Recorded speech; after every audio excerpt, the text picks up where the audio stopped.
The immediate beneficiaries will be the 9,846 candidates who scored above 400 marks and are now destined for the more than 100 national schools across the country. National schools have a student capacity of more than 24,000.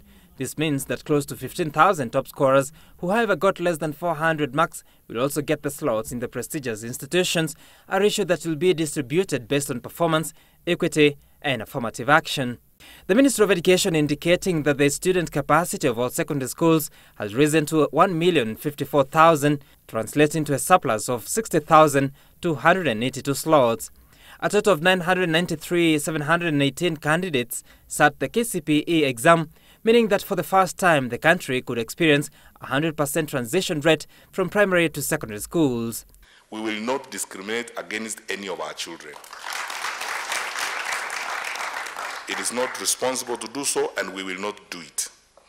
Merit must mean something, and we will treat our children responsibly. Last year, 150,000 candidates missed positions in secondary schools. At the time, the school's capacity stood at 790,000. The ministry attributing the increased capacity of more than 260,000 Form 1 places to the allocation of funds for expansion and construction of new classrooms in 2016 and 2017. On Monday, CS Matiang'i will also launch selection for other categories of schools, an exercise expected to be completed by Friday.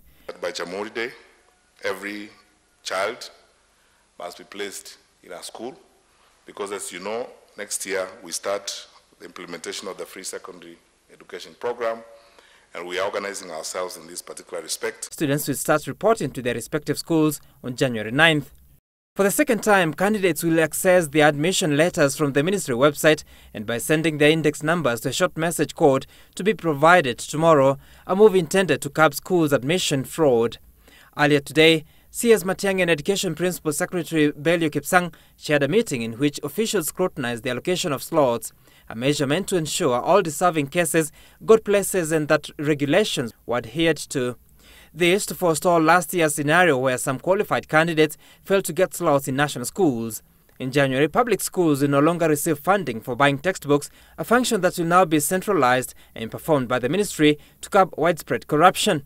As such, textbooks for core subjects will be procured for each learner and submitted to their respective schools. CS Matiang'i expected to elaborate on the new policy tomorrow.